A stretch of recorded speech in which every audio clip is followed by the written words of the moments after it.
안녕하세요. 이원재입니다. 뉴스토마토 끝장 뉴스 3월 20일 목요일 라이브 시작하겠습니다. 오늘도 변함없이 박영식 시사 에디터님 그리고 김한 한겨레 기자님 모시고 이야기 나눠보도록 하겠습니다. 안녕하세요. 네, 안녕하세요. 네. 오늘 바로 좀 뉴스를 소개해 주시죠. 박영식. 네, 오늘 첫 번째 이슈는요.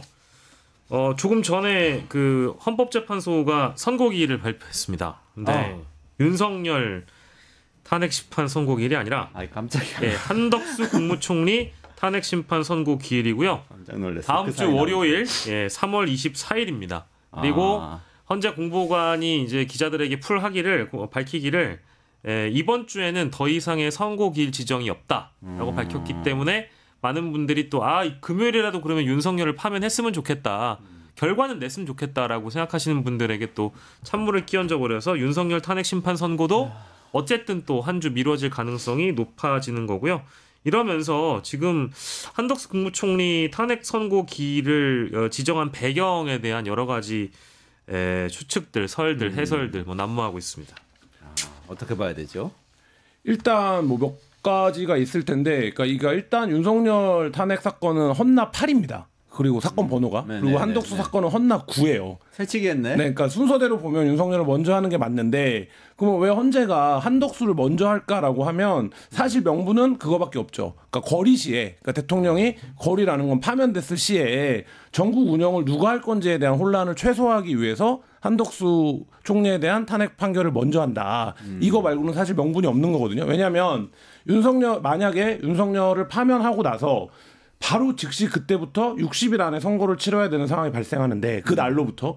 근데 최상목 권한대행이 선고 관리를 하다가 중간에 한덕수에 대한 판결이 가부가 나서 만약에 한덕수 총리가 돌아가서 대행을 해야 되는 상황이 발생하면 그 또한 혼란이 있을 수 있거든요. 그래서 한 지난주부터인가요? 꽤 논리적으로는 꽤 됐는데 보수 언론을 중심으로 해서 한덕수를 먼저 하거나 동시에 해야 국정 혼란을 줄일 수 있다라는 이제 법조계 주장들이 기사화되기 시작했거든요.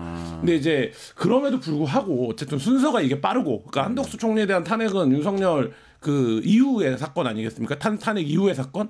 그렇기 때문에 이게 먼저 되지 않겠나라고 했는데 오늘 헌재가 전격적으로 한덕수 총리를 먼저 판단하겠다라고 발표를 한 상황입니다. 그래요. 그러면은 윤석열 대통령은 파면된다고 보면 되는 건가요? 지금 논리에 따르면 파면되고 대선을 관리해야 되니까 그 문제가 있기 때문에. 윤석열 탄핵 선고에서 파면 결정을 내지 않을 거라면, 그러니까 즉 인용을 주지 않을 거라면 한덕수 국무총리 것도 먼저 할 이유가 없다고 저는 생각하고요. 일단 이걸 하는 것은 저는 오히려 더 파면에 가까워지고 있다라고 생각은 듭니다. 근데 다만 한덕수에 대한 결론이 어떻게 될 것이냐라고 저는 봐야 되는데, 오늘 좀 들었던 생각은 저는 그러니까 이제 이게 인용이나 기각이라는 결론이 아니라 오히려 각하를 줄 가능성이 높다라는 생각이 좀 들어요. 그러니까 왜냐하면 한덕수를 기각을 준다는 것은 어떤 의미냐? 일단 한덕수 국무총리, 물론 탄핵 사유는 상설특검 추천도 안 했고, 헌법재판관 임명도 안 했고, 거부권을 다수 남용을 했고, 그리고 비상계엄에 좋든 싫든 간에 또 본인이 인지하든 인지하지 않았든 간에 비상계엄 그리고 이 내란의 주요 임무 종사자가 될지 모르는 사람이기 때문에 지금 탄핵이 된 거 아니겠어요? 근데 만약에 기각을 주면 차후에 있을 윤석열 탄핵 심판 선고의 어떤 법리나 이런 것들이 좀 많이 꼬이게 될 겁니다. 그러니까 즉 윤석열을 깔끔하게 파면한다라는 논리를 세울 거라면 한덕수에 대해서는 기각이라는 걸 줄 수가 없다라는 게 제 생각이거든요. 이건 저의 해석입니다. 그래서 저는 당연히 한덕수 국무총리라는 사람이 국무총리직을 유지하는 것 자체를 그리 맞듣지 않은 사람이지만 그럼에도 불구하고 선고기를 잡았다라는 것은 어쨌든 한덕수를 살려보내줄 가능성이 좀 더 높아지고, 그럼과 동시에 이재명 대표의 선고와도 연계돼서 유무죄를 떠나 이것은 유죄든 무죄든 간에 일단 재판이 끝나고 나서 헌재 입장에서는 정치적 논란을 다 떠나보내고 자신들은 윤석열을 파면하겠다라는 그런 어떤 방향을 세운 거 아닐까라는 이제 저만의 해설입니다. 그 시나리오를 생각해 보면 그러면 한덕수 총리를 만약에 각하를 시킨다고 하면 저는 이제 각하 쪽에 좀 무게를 두는 편이라서 그러니까 이제 그 의결 정족수에 대한 부분 있잖아요. 권한대행을 이제 200명 정도를 채워가지고 하면 탄핵을 했어야 됐다는 게 이제 국민의힘 논리인데 저는 그것도 우기기라고 보는데 그런 절차상의 문제를 일단 들어주는 거죠. 그러니까 즉 헌법재판소의 입장은 정부, 여당, 아스팔트 구구들의 입장을 최대한 니네가 하라는 데까지 다 들어주고 다만 윤석열은 파면이다. 이제 이런 방식의 기조를 세운 건 아닐까라는 생각이 오늘 들었습니다. 그럼 한덕수 체제로 대선 관리를 김한 기자님 말씀대로 하게 되는 거죠? 각하라도? 각하가 되면 그렇게 되는 거죠. 근데 저는 인용 가능성, 기각 가능성, 각하 가능성 다 있다라고 보는데 모르겠어요, 솔직히. 왜냐면 어려워요. 인용 가능성 충분히 있죠. 왜냐면 앞서 그러니까 헌법재판관을 임명하지 않은 것에 대한 위헌 여부에 대해서는 헌재가 판단을 한 바가 있거든요. 그러니까 이제 지금 그 한덕수 국무총리에 대한 탄핵소추 사유가 5개인데 4개가 거부권 행사와 관련된 거고 하나가 내란을 방조했거나 혹은 묵인했다라는 혐의예요. 근데 이제 만약에 인용을 하면 모든 게 깔끔해지죠. 압수성 결정, 그다음에 내란에 대한 어떤 판단에 대한 헌재의 생각 이런 걸 모두 확인할 수 있죠. 그리고 대선도 최상무 권한대행 체제로 하면 되죠. 그걸 뭐 못할 일은 아니죠. 다만 기각하면 굉장히 복잡해집니다. 기각하면 예를 들어서 이 5가지 사유 중에 한 가지의 위반만 있어도 탄핵을 인용할 수 있거든요. 근데 기각을 한다라는 건 이 5가지 사유를 모두 인정하지 않거나 일부 인정하지만 탄핵에 이르게 할 정도는 아니다라고 판단하는 경우인데 그러면 윤석열에 대한 판단도 굉장히 복잡해지는 시나리오로 갈 수 있고 각하는 저는 그때 저희도 이제 막 취재를 했었지만 법률가들은 아니라고 하거든요. 그러니까 150이면 된다라는 게 다수설인데. 저도 동의합니다. 다수설인데 헌재가 그럼에도 불구하고 그 다수설을 업고 대통령 권한 대행도 200석의 찬성이 있어야 된다라고 해서 각하를 시키려고 하면 헌재가 굉장한 논리를 개발해야 할 거고 만약에 그래서 각하다라고 하면 헌재가 지금까지 시간을 끈 이유가 윤석열 때문이 아니라 한덕수의 각하 논리를 만들기 위해서였다 이렇게 이해해야 될 것 같습니다. 한덕수 각하라고 실제 일설에 의하면 한덕수 국무총리와 관련된 어떤 뭐 하루 만에 변론 기일이 끝났잖아요. 그렇죠. 근데 그 이후에 평의가 지금 한덕수 거까지 같이 윤석열 거와 합쳐서 이루어지고 있었잖아요. 그러면 상당 기간 길게 진행했다는 얘기가 되는 거거든요. 근데 그 한덕수 국무총리 이 탄핵 선고권과 관련돼서 재판관들끼리의 이견이 있다라는 일부 보도가 있었고 일부 법률가들의 해설도 있었어요. 근데 그게 저는 사실 귀담아 듣지 않았던 게 지금 김한 기자님 말씀해 주신 것처럼 저도 사실 그 150명, 200명에 대한 부분은 전 동의하지 않거든요.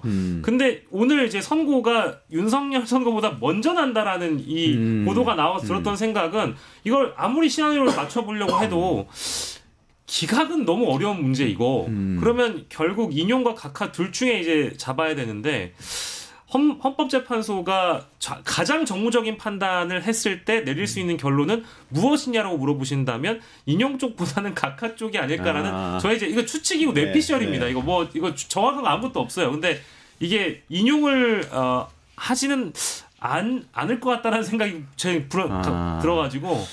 이게 헌재의 판단을 놓고 이렇게 헌법과 법률의 근거에서 어쨌든 최고 심판 기구로서의 마땅한 판단이 내려져야 된다고 생각하는 게 법치주의 국가의 마땅한 상식일 텐데 지금 이제 헌재가 뭔가 정치적으로 선택하지 않겠어, 판단하지 않겠어 이런 생각이 자꾸 드는 거잖아요. 그런 의미에서 놓고 보면 지금 이제 시사이터님 얘기하신 대로 각하의 가능성이 있죠. 왜냐하면 변론 굉장히 짧게 했거든요. 그러니까 한 차례 하고 했는데 그거는 뭐냐면 이거 형식적으로 그냥 일반 재판이라고 얘기하면 형식적으로 이거 소가 안 될 것 같은데 라고 판단했기 때문에 그렇게 한 게 아니냐는 추론도 충분히 가능하기 때문에 사실 그 부분에 대한 가능성도 있습니다.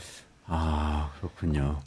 지금 근데 하여튼 많은 분들의 관심은 윤석열 대통령의 이 탄핵 심판인데 어쨌든 뭐 내일 아니라고 하니까 다음 주로 넘어간 거잖아요. 다음 주로 넘어가면은 다음 주 초는 또 어려운 거죠. 한덕수 총리 24일 월요일에 지금 한덕수 탄핵 심판이 잡혀 있는 거니까 이 상황을 놓고 고려를 해본다면 일단 몇 가지 가설을 저희가 그러면 세워보겠습니다. 연이어서 하지는 않는 것 같아요. 지금 모든 상황이. 그러니까 탄핵 심판 선고를 저는 가장 깔끔하게 윤석열 탄핵 심판 선고를 했을 수 있던 시기가 감사원장과 검사 탄핵이 있었던 지지난 목요일에 지난주였나요? 지난주 목요일에 했다면 그 이윽고 나서 금요일에 바로 선고를 했다면 이런 불필요한 어떤 정치적 논란이나 오해들에 대해서 헌법재판소가 좀 자유로울 수 있다라고 봤는데 이거를 시간을 점점 뒤로 미루면서 한덕수 탄핵 심판과 연계되고 이제 전혀 아무 상관없는 형사재판인 이재명 대표의 선고와도 연계되고 그 시기 어간에 해야 된다라는 지금 당위성이 생겨버렸잖아요. 4월에 가게 되면은 너무 지연이 되는 거고요. 헌재 스스로 지금 자기들의 오해를 불러온 꼴이 돼버렸는데 그렇게 된다고 본다면 지금 월요일에 한덕수 국무총리의 탄핵 심판 선고가 있고 26일 이재명 대표의 공직선거법 2심 선고가 있습니다. 그거를 그 결과를 보고 결과가 달라지거나 영향을 받는 게 아니고요. 이미 결론은 나 있는데 유무죄 판단을 일단 들어보고 그것은 어디까지나 그냥 뭐 국민의힘 쪽 혹은 아스팔트 극우들의 요구를 우리가 다 들어줬다라는 제스처로 보여주고 자 됐지 이제 우리 선고한다라고 해서 금요일이나 목요일쯤에 윤석열 탄핵 심판 선고를 하면 모든 정치적 오해에서 자신들이 자유로울 수 있겠다라는 복잡한 계산이 깔려 있어서 여기까지 온 건데요. 다시 얘기하지만 이 논란을 불러일으킨 거는 헌법재판소입니다. 그러니까 더 일찍 선고할 수 있었고 기회는 많았어요. 근데 계속 그 장고 끝에 악순다는 말이 있듯이 고민을 거듭하다가 오해를 불러일으킨 게 된 것 같습니다. 왜 이렇게 늦어지는가 가지고도 의견이 많잖아요. 그러니까 지금 말씀하신 뭐 정치 일정들을 고려했다는 의견도 있긴 있어요. 근데 아까 김한 기자님은 또 다른 가설을 제시하셨네. 한덕수 총리 때문에. 아니 뭐 그건 가설은 아니라 좀 가볍게 얘기한 거고 네. 지금 뭐 한번 뭐 서너 가지 설들이 돌아다니는데 모르겠습니다. 헌재의 속내가 뭔지는 진짜로 모르겠는데 뭐 취재가 되는 영역도 아니고 지금 절차상의 문제를 지적했다는 설들이 있고 그게 이제 제일 유력해 보이죠. 유력한 설 중에 하나죠. 그 절차상의 문제는 7차 변론 때인가요? 윤석열이 직접 제기를 했었어요. 그러니까 이 절차상의 문제가 있다라는 점을. 그래서 지금 그 지점이 하나 있고. 어떤 내용이죠? 그러니까 그 두 가지를 제기했었는데 하나는 실제 검찰의 진술 조서와 지금 헌재에 나와서 하는 의견 사이에, 그러니까 진술 사이에 차이가 많이 벌어져 있다. 증인들의 진술이. 네, 증인들의 진술이. 네네. 이게 있고 또 하나는 그 진술 조서를 그러면 공수처에서 시작된 수사가 검찰로 넘어온 건데 이거를 어디까지 인정할 것이냐 이 부분을 두 개를 집중 제기를 했었거든요. 근데 이제 그 중에서 주목을 받았던 건 첫 번째 진술이었어요. 왜냐하면 그때가 기억하시겠지만 뭐 곽종군의 진술이 달라졌다, 네. 뭐 김현태의 진술이 달라졌다 맞아요, 이런 걸로 이제 맞아요. 고소론이 네. 한참 흔들 때였거든요. 그러니까 이제 헌재가 그 부분을 그럼 어떻게 볼 거냐. 요게 하나가 절차상의 문제가 있을 수 있을 것 같고 그 다음에 구속 취소 사유에서도 지적됐던 수사 권한의 문제가 이제 또 절차의 문제죠. 그러니까 이 절차의 문제가 하나 있을 수 있을 것 같고 또 하나의 문제는 이제 완벽설이 있죠. 완벽설. 그러니까 예를 들면 이게 형사 내란죄를 판단하지 않겠다고 했지만 종국적으로는 내란죄 여부에 대한 판단을 할 수밖에 없는 것이고 그러면 아직 형사재판에 대한 결론이 나지 않은 상태에서 헌재가 그 증거를 다 들여다봐야 되고 지금까지 이제 입수된 말하자면 수사를 지금 그 수사를 하고 있는 검사의 시각에서 다 들여다봐야 되는 상황. 뭐 이 문제에 대한 이제 그래서 완벽한 판결문을 만들어내야 되는 문제. 요게 이제 완벽설이라고 사람들이 부르던데. 네. 그래서 완벽한. 그래서 이제 오늘 절차설과 완벽설. 네, 완벽설. 네. 일각에서는 선거문으로 무슨 노벨상을 받으려고 하는 거냐. 이런 이제 그 얘기까지 나올 정도로 굉장히 신중을 기하고 있다라는 얘기는 공통적으로 흘러 나오고 있고요. 또 하나는 지금 이제 시사이터님 얘기한 대로 이런 정치적 고려죠. 예를 들면 뭐 어쨌든 미루다 보니까 이재명 선고일까지 왔네? 그러면 우리가 이재명 선고 전에 이걸 하지 말고 이걸 후에 하면 말씀하신 대로 국민의힘이 처음부터 주장했던 3월 26일 이후에 선고해야 된다라고 하는 것도 들어주면서 갈 수 있겠다라고 하는 어떤 시기를 고려하는 정치적인 어떤 판단을 선택을 하는 이런 게 지금 겹쳐져 있는 게 아닌가라는 생각이 듭니다. 생각해보면은 윤석열 대통령 측과 국민의힘 주류 의원들, 그러니까 대다수가 요구했던 헌법재판소에 요구했던 요구들은 거의 8할 이상이 다 받아들여졌다라고 보는 게 맞습니다. 그러니까 지금 선고 시기도 이재명 대표 그러니까 이제 나경원 의원이 대표적인 그런 주장을 했었잖아요. 이재명 선고 보고 나서 해야 된다. 이제 이런 주장이었는데 전 동의하지 않지만 그 주장 그대로 될 가능성이 지금 높아진 거고요. 한덕수 국무총리 측에서도 그랬고 이제 여당 의원들 일각에서도 그런 주장을 했었는데 한덕수 거부터 해라. 이제 이런 식으로 이야기를 했는데 이거는 이제 선입선출의 원칙을 또 뒤집어 버린 거라 가지고 아까 이제 짚어주셨습니다만. 이게 도대체 무슨 원칙인지 모르겠어요. 저는 지금 헌법재판소에 원칙이 있는 건지 일단 궁금한데 원칙은 다 무너졌고요. 그러니까 결과적으로 이러다 보니까 정무적인 판단을 한 거 아니냐라는 결론밖에는 안 나오는 겁니다. 근데 다만 그 정무적 판단 안에는 자신들이 그래도 좀 면피할 수 있게끔 가장 강성하게, 가장 강경하게 이 헌법재판소의 결과에 불복하려고 드는 사람들의 요구에 우리가 그래도 귀를 기울여 줬다. 라는 태도를 보여주기 위함이 녹진하게 깔려 있는 거죠. 그러니까 그게 맞는 것 같아요. 그러니까 초기부터 국민의힘도 내용적으로 이게 비상계엄이 문제가 없다라고 주장하는 국회의원은 사실 없었어요. 네. 다만 제일 많이 나간 김나윤 같은 이제 의원들의 논리가 뭐 야당이 원죄가 있다. 야당이 원인을 제공했다. 이런 게 이제 윤석열과 똑같은 논리인 거죠. 그 논리가 있고 다만 그럼에도 불구하고 비상계엄은 요건과 조건에 맞지 않는다예요. 그리고 마지막에 나왔던 82명이 냈던 탄원서 내용은 어떤 겁니까? 일부 위헌 위법이 있지만 그래도 대통령직을 파면하지 말아주세요 이거잖아요. 이거는 뭐냐면 5대3으로 해주세요. 이 얘기랑 똑같거든요. 그러니까 5명은 야 이건 위헌이야, 이거는 탄핵이지라고 하더라도 3명이 반대 의견을 내면 이거를 형식적으로는 이제 말하자면 직을 유지할 수 있으니까 그렇게 하자라는 논리였는데, 그래서 생각해 보시면 지금은 이제 그 논의가 많이 안 하는데 국민의힘이 처음부터 주장했던 논리는 뭐냐면 탄핵 선고를 최대한 지연시킨다. 그래서 윤석열이 어떤 전략을 취한 겁니까? 체포영장 집행을 관절을 요사하면서 막고 우편으로 송달 오는 거를 거부하고 최대한 재판을 지연시키는 전략을 초반에 한 달 이상 썼던 거잖아요. 그리고 국민의힘에서도 어쨌든 그거를 계속 그 방향으로 몰아왔어요. 거기는 두 가지 시간표가 있었던 거죠. 하나는 이재명 대표에 대한 선고와 4월 18일 날 2명의 재판관이 그만둔다. 그래서 국민의힘에서는 계속 3월 26일과 4월 18일 사이에 선고를 해야 된다라고 이제 얘기를 해왔던 거거든요. 4월 18일 이후면 더 좋고 그렇죠. 뭐 이런 거죠. 근데 어쨌든 그래서 보수 쪽에서는 그 사이 선고라고 해야 되는데 처음에는 그게 말이 안 돼 보였어요. 왜냐하면 헌재가 5개의 쟁점을 정리한 게 비교적 초반의 일입니다. 변론 초반의 일이에요. 그러니까 다른 거 다 필요 없고 5개만 따지면 그렇죠. 돼라고 이제 정리를 했던 거죠. 정리를 제일 처음에 했잖아요. 변론 준비 기일에 했던 걸로 기억하는데. 네네. 그래서 그 5개에 대한 쟁점에 대한 판단은 이미 초반에 끝났어요. 그렇기 때문에 대다수의 예상은 이거 금방 나올 수 있겠는데라고 했는데 어쨌든 지금 상황이 지연되다 보니까 애초에 12월 초 중순경에 보수 언론이나 국민의힘이 주장했던 이재명 선고 이후까지 지금 밀려오게 된 거죠. 그 판사 출신인 서울시립대 차성한 교수 있잖아요. 그분하고 이제 한양대 박찬훈 교수하고는 이런 의견을 냈더라고요. 이게 일종의 김한 기자님 얘기하신 것 중에 절차설의 더 심화 버전인데요. 뭐냐면 아까 그 절차설 중에서 이 공수처 수사권이 그 문제가 있지 않냐는 거, 그리고 검찰의 그 기소장을 증거로 채택하는 게 맞냐는 얘기 있잖아요. 증언하고 다르기 때문에 그거를 더 심화를 해서 생각을 해보면 사실상 내란죄를 입증을 해야 그 절차 문제가, 내란죄를 헌법재판소에서 사실상 거의 입증을 해야 그래야만 그 절차 문제를 완벽하게 해결할 수 있다고 볼 수도 있다. 이런 문제를 제기하셨어요. 그게 이미 죄송합니다. 오늘 목소리가 계속 잠기네요.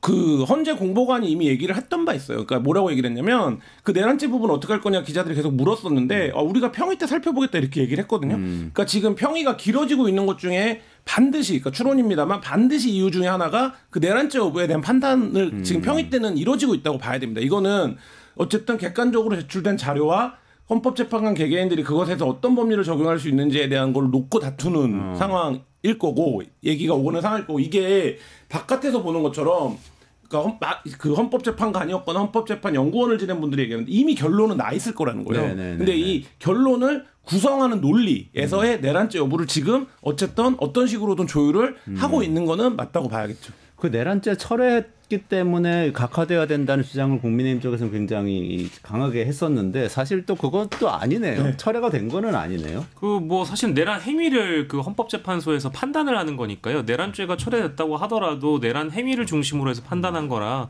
이거는 이제 아주 오래전부터 쟁점이 되어왔던 헌법재판소에서 이루어지는 탄핵 심판과 형사재판은 성격이 다르다. 공무원에 대한 징계권과 형사재판에 대해서 좀 구분을 했으면 좋겠다라고 얘기를 하면서 내란죄 부분을 이제 철회했다. 이게 이제 탄핵소추단 쪽에서 빼고 이제 행위만을 다루겠다라고 얘기한 것은 전혀 법적으로 헌법재판소에 다루기에도 문제가 없다라고 이미 결론이 난 사안이라서 이 대목은 저는 뭐 크게 뭐 논란 붙일 지점이 없다고 생각하고 있습니다. 그러니까 근데 그거를 이제 차성환 교수나 박찬훈 교수는 이렇게 얘기를 하더라고요. 그러니까 변호인단에서 계속 내란죄 왜 철회했냐 얘기를 했잖아요. 근데 처음에 그걸 막 테이프를 돌려가지고 처음에 그 얘기가 나왔던 때를 보면 이 소추인 쪽에서 내란죄를 철회하겠습니다라고 얘기한 게 아니라 내란죄를 철회하는 겁니까? 라고 헌법재판관이 물어봤을 때 소추인 쪽에서 사실상 철회를 한 거라고 봅니다. 이렇게 대답을 했다는 거예요. 그러면 재판관이 근데 거기서 철회된 것을 보겠습니다 하지 않았대요. 그래서 사실은 철회한 게 아니고 그냥 여기서 다 다투고 있을 거라는 김한 기자님 해석을 이미 평의에서 우리가 알아서 하겠다라고 얘기를 했기 때문에 그 부분은 알아서 하고 있을 거고, 그거에 대해서는 뭐 일부 이견이 있을 수 있겠죠. 근데 저는 그게 대세 영향을 미치는 사안은 아니라고 봅니다. 왜냐하면 그 헌법재판관 8명이 모두 쟁점을 5개로 하는데 동의를 했기 때문에 그거를 그 얘기를 한 거거든요. 그러니까 그 5개에 대해서 윤석열 측에서 반론을 한 거는 반론도 아닙니다만 좀 붙어서 다퉈본 거는 5차, 6차 정도 때 그거 하나밖에 없어요. 정치인 체포. 맞아요. 체포만 다퉜죠. 그거 하고 나머지 뭐 비상계엄령이 적법 요건을 갖췄는지 포고령 1호가 위반인지 법 위반인지 아니 위법인지 아닌지 뭐 이런 등등의 나머지 쟁점들에 대해서는 사실상 변론을 포기했다고 봐도 좋을 정도의 태도를 취했고 그러면서 그 4가지 쟁점이 나올 때마다 계속 뭐 어떻게 한 겁니까? 뭐 김계리 변호사의 나는 개몽되었다가 대표적인 발언인데 네. 말하자면 사람 일반 그걸 다 지켜본 국민들이 보기에는 굉장히 말도 안 되는 자다가 봉창 긁는 소리 한다 이런 평가를 받아서 그때도 이미 야 이거 사실상 그 윤석열의 이익에 복무하는 건 포기하는 거 아니냐 변호인들이 이거는 사실상 정치적 발언이나 그 헌법재판소 밖에 있는 시민들을 향해서 그 선동 메시지를 내는 거나 다름없다. 이건 윤석열의 이익에 복무하지 않는다라고 평가를 할 정도였는데 그렇다라고 하면 그 5개 중에 뭐 정치인 체포 지시도 사실 뭐 다툼이 있죠. 진술이 엇갈리는 거지 우리가 다 보지 않았습니까? 근데 뭐 그런 상황이기 때문에 이 헌재에서 판단을 내리는데 법적 쟁점은 사실 변론제 다 해소가 됐다 이미.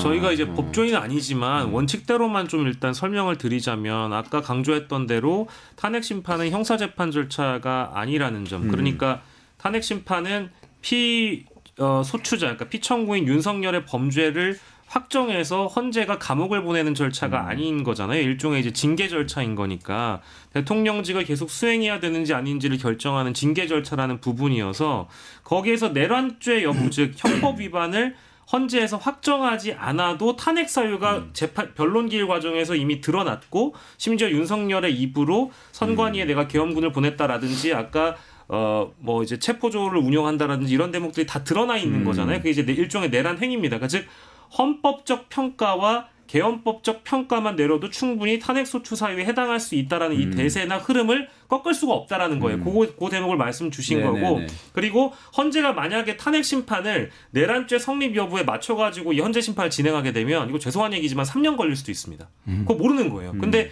지금 국가를 위해서 국민을 위해서 내란의 수괴 혐의를 받고 있는 현행범을 그대로 직에 둘 수 있느냐 아니냐라는 이 문제를 좁혀서 보면 국민 대다수가 아니 어떻게 유리창을 깨고 계엄군을 진입시킨 내란 수괴를 대통령직에 복귀시킬 수 있느냐 이 간단한 문제를 하고 있는 거잖아요. 여기에서 내란죄를 다투고 이걸 형법적으로 증명해내고 하는 문제는 형사법정에 가서 하시라라는 것이 그때 당시 헌재 공보관의 논리였고 이 논리는 과거 박근혜 전 대통령 탄핵 국면에서도 권성동 법사위원장이 뇌물죄를 철회하는 부분에 대해서 아주 깔끔하게 정리해놨습니다. 근데 논리 구조는 똑같아요.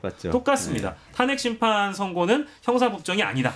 그러니까요. 그게 빨리 판결이 나지 않음으로써 생기는 문제들이 있잖아요. 네네. 나경식 의원님 오늘 또 사건 하나 있었죠. 아 그렇습니다. 이제 오늘 사실은 이게 참 이런저런 내용들을 다뤄가면서 제일 걱정되는 부분이 이렇게 헌법재판소의 탄핵 심판 선고가 지연되다 보니 양쪽의 어떤 에너지가 응축되고 갈등은 커지고 있는 상황인데 특히 헌재 앞은 뭐 부부젤라 소리부터 시작해가지고 시끌시끌하거든요. 거기에서는 지금 심지어 어느 누구를 붙잡고 인터뷰도 할 수가 없어요. 너무 시끄러워가지고 소음도 심하고 이제 그런데 오늘 이제 민주당 쪽에서 이 탄핵 심판 선고를 좀 빨리 하라는 탄핵 심판 선고 촉구 집회를 했습니다. 근데 그 자리에서 백혜련 의원이 이제 계란을 맞는 사고가 있었어요. 그래서 그 영상을 저희가 준비를 해봤는데 그 계란 투척, 계란 테러 영상 일단 만나보시죠.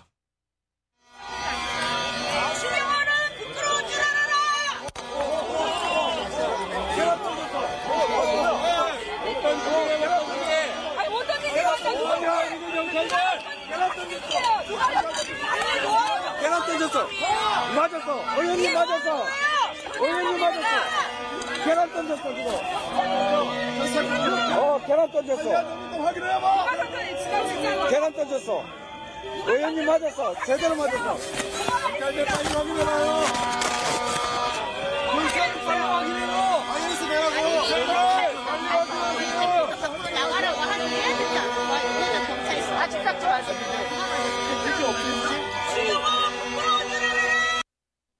네네. 아유, 충격적이네요. 그러니까 찐계란 던졌다고요? 저 현장에서는 지금 이제 눈 두덩이에 맞은 그 계란은 이제 날계란으로 보이지만 찐계란도 던졌다고 하고요. 그리고 바나나나 물병 같은 것도 던졌다고 합니다. 그러니까 일단 그 이 테러 행위가 현직 의원들이 헌재 정문 앞에서 집회하는 자리에서 접근이 가능했다라는 거. 그러니까 이건 매우 위험한 행위죠. 그러니까 계란이 아니고 다른 물체였다라고 한다면 해치려면 얼마든지 해칠 수 있는 거예요. 얼마든지 할 수 있었는데 이거를 막지 못했다라는 부분에서 굉장히 유감이고요. 뭐 물론 경찰 행정력이 너무 낭비가 많이 되어 있어가지고 일주일에 막 100시간씩 지금 일하고 계셔가지고 엄청나게 필요하시고 이분들도 지금 제정신이 아닐 테지만 일단은 저런 행위를 한 자에 대해서 경찰이 전담 수사팀을 이미 구성을 했습니다. 빠른 수사에 착수하고 범인을 잡아내겠다라고 지금 공언한 상황이기 때문에 금방 이제 금명간에 잡힐 수 있을 것 같고요. 다만 저 행위라는 게 어떤 배경에서 이루어졌는지 보면 지금 아주 긴 시간 동안 헌재 재판이 늘어질 뿐만 아니라 내란 수개가 석방이 되는 데다가 지금 즉시항고도 하지 않는 검찰의 행위까지 있었기 때문에 국민들의 분노가 다 응집돼 있잖아요.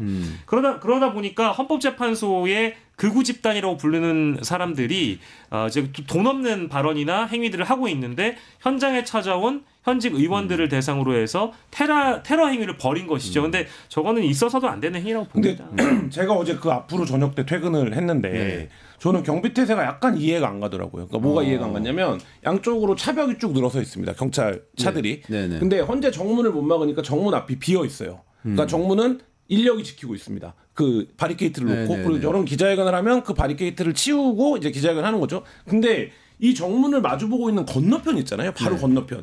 바로 건너편은 그 정문 한 칸만큼 버스가 없습니다. 그러니까 어떤 일이 벌어지냐면 여기에 와서 굉장히 소리를 지르고 뭐 해요. 근데 시위대가 너무 이제 말하자면 에너지가 높으니까 헌재를 보는 자리 한 자리 정도를 비워놨는지는 모르겠는데 오늘 같은 이제 말하자면 위협이 발생할 수 있는 상황이 되면 그렇게 그 지금 그 헌재 앞을 안국동을 완전히 경찰차가 둘러싸고 있는 상태에서 왜 헌재 정문 앞에 한 칸은 허용을 하고 있는가? 저는 이제 거기서 어제도 차가 지나갈 때도 굉장히 아슬아슬하거든요. 왜냐면 이들이 막 이렇게 왔다 갔다 나오기 때문에. 그래서 저는 오늘 민주당의 기자회견 정도면 그 앞에도 막았어야 되는 게 아닌가라는 생각이 들고 지금 헌재에 대한 테러 위협도 뭐 공공연히 있는 상황 아니겠습니까? 하고 오늘 민주당 의원들이 그래서 경찰을 항의 방문을 갔는데 말씀하신 대로 뭐 경찰 탓을 하자는 게 아니라 이 경비태세에 대한 어떤 각성은 좀 필요해 보인다 이런 생각이 듭니다.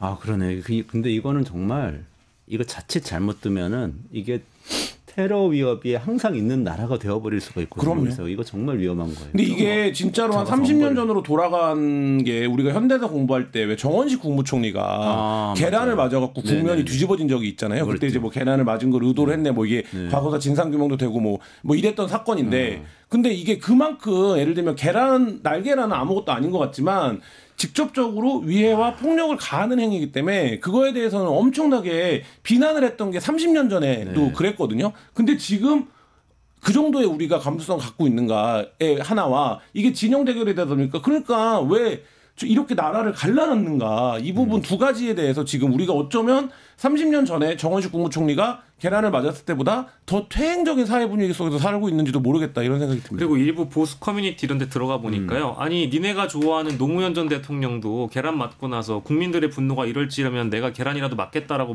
말씀하시지 않았냐라고 얘기하면서 계란 정도야.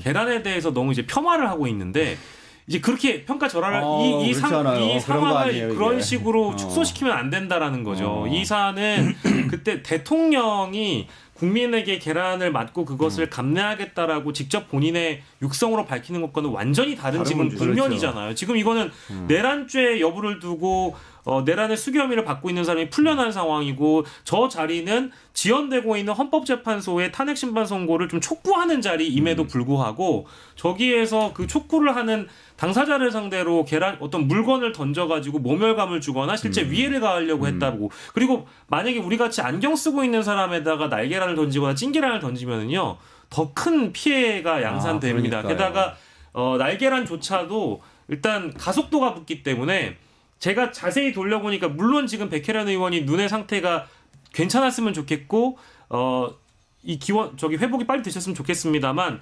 눈두덩이 위에 있는 눈썹 부분에 뼈를 맞아서 날계란이 먼저 터지고 흘러내렸으면 참 다행일 텐데 눈 정면으로 날계란을 맞았다고 생각해 보세요. 그러면 시력의 문제나 실제 그렇죠. 안구가 타격을 입을 수도 있는 거기 때문에 이게 뭐 날계란을 가지고 뭐라 한다라고 할 문제가 전혀 아니라는 점을 꼭 말씀드리고 싶습니다. 그리고 그런 일에 대해서 사회가 어떻게 대처하는가에 대해서 김한 기자님 말씀하셨는데 제가 30년 전에 대학생이었거든요. 그때 정원식 총리 그때 대학교 1학년이었어요. 그때 어떤 상황이었냐면 신입생으로 딱 들어갔는데 바로 한 달 만에 대학생 한 명이 시위하다가 백골단한테 추격당하다가 사망을 합니다. 근데 그 이후에 들불같이 시위가 일어났잖아요. 근데 그러다가 정원식 총리가 한국 외대를 방문했는데 계란을 하나 맞았어. 그리고 공안 정국이 선포되면서 다 진압. 그러니까 그때는 전국의 공안 정국으로 밀어 넣을 만한 그런 상황이었단 말이죠. 그러니까 이게 심각하게 생각해야 되는 일이다. 뭐 이렇게 생각하고 그럼에도 불구하고 오늘 좀 두 분 말씀을 들으니까 탄핵 문제는 다음 주에 완전히 뒤집어질 수도 있다 이런 생각도 드네요. 이재명 대표가 그 피선거권 박탈 이하의 형으로 감경되거나 아예 뭐 무죄가 나오거나 한 다음에 윤석열 대통령 파면되면 그럼 뭐 우리가 생각하는 정치적 고려하고는 전혀 상관없는. 그러니까 이제 오늘 완전히 뒤바뀌는 거죠. 저도 아까 오면서 봤는데 이 시점 이후에 이제 한덕수 국무총리의 탄핵 심판 선고가 다음 주 월요일로 지정된 것에 대해서 민주당은 지금 유감이라고 표하고 있어요. 왜냐하면 헌재가 스스로의 원칙을 뒤집었기 때문에 그건 뭐 당연한 입장이겠죠. 근데 뭐 국민의힘이나 여당 쪽 분위기는 어떠냐? 자신들이 요구한 대로 됐기 때문에 굉장히 지금 낙관하고 있단 말이에요. 근데 이 분위기를 그대로 우리가 받아들여서 다음 주에 이재명 대표 선고까지 나왔는데 거기서 만약 무죄가 떨어지고 윤석열이 파면된다 하면 그때 가서 뭐라고 얘기를 할 겁니까? 마치 감사원장 탄핵이나 검사 탄핵에 대해서 헌재 만세 불렀던 그런 분위기처럼 이 분위기를 또 뒤집을 수 없는 거거든요. 그러니까 본인들이 지금 뱉어놓은 말을 충분히 이제 헌재가 일단 듣는 과정이고